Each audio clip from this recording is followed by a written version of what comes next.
দর্শক, সাকিব আল হাসান ও মুস্তাফিজুর রহমান দুজনে যথাক্রমে পিসিএল এবং আইপিএল এ খেলার প্রস্তাব পেয়েছেন। আইপিএল এ মুস্তাফিজকে দলে পেতে চেয়েছে দিল্লি ক্যাপিটালস এবং পিসিএল এ সাকিব আল হাসানকে দলে পেতে আগ্রহী লাহোর কালান্দার্স। দর্শক, এখন একটাই প্রশ্ন, সাকিব এবং মুস্তাফিজ কি বিসিবির অনুমতি পাবে?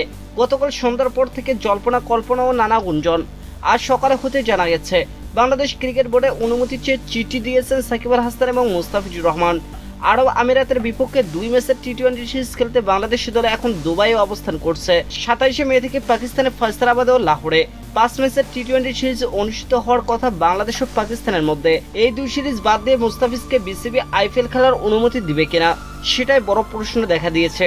দর্শক, খোঁজ নিয়ে জানা গেছে বাংলাদেশ ক্রিকেট বোর্ড মুস্তাফিজকে আইপিএল খেলার অনুমতি দেওয়ার কথা ভাবছে। এর মধ্যে সবার জানা পাক ভারত যুদ্ধে বন্ধ হওয়া আইপিএল ও পিসিএল আবার 17 মে থেকে শুরু হতে যাচ্ছে। বিসিবি মুস্তাফিজুর রহমানের আবেদনের প্রেক্ষিতে সিদ্ধান্ত নিয়েছে যে 19 মে পর্যন্ত তাকে বাংলাদেশ দলের সাথে থাকতে হবে। অর্থাৎ আরব আমিরাতের বিপক্ষে 2 ম্যাচের টি-20 সিরিজ খেলেই মুস্তাফিজ চলে যাবেন ভারতের দিল্লি ক্যাপিটালসের হয়ে আইপিএল খেলতে।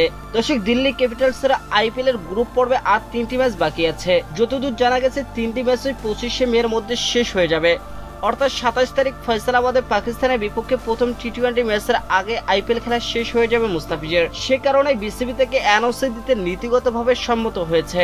তবে এর সাথে শর্ত একটাই যে মুস্তাফিজকে 26 মের মধ্যে পাকিস্তানে বাংলাদেশ দলের সাথে যুক্ত হতে হবে এবং 27 মে থেকে শুরু হতে যাওয়া 5 ম্যাচের টি-20 সিরিজ খেলতে হবে। অন্যদিকে সাকিব আল হাসান ও বিসিবির কাছ থেকে এনওসি চেয়েছেন এবং যতদূর জানা গেছে যেহেতু সাকিব এখন জাতীয় দলে নিয়মিত খেলছেন না, তাই তাকে বিসিবি থেকে পিসিএল এ খেলার অনুমতি দেওয়া হচ্ছে। দর্শক, মুস্তাফিজের ব্যাপারে বিসিবি আরও একটি ভাবনা আছে যে যদি আরব আমিরাত ও পাকিস্তানের বিপক্ষে দল ঘোষণার আগে তার আইপিএল খেলার খবরটি পাওয়া যেত তাহলে হয়তো বিসিবি মুস্তাফিজকে আরো আগেই ছুটি দিয়ে দিত। কিন্তু যেহেতু মুস্তাফিজুর রহমান দুবাইগামী বিমানে চড়ার পরে এই খবরটি পাওয়া গেছে, তাই বিসিবি এই মুহূর্তে তাকে 19 মে পর্যন্ত বাংলাদেশ দলের সাথে রেখে দিতে চাচ্ছে এবং 19 মের পর থেকে 26 মে পর্যন্ত তাকে আইপিএল খেলার অনুমতি দিবে।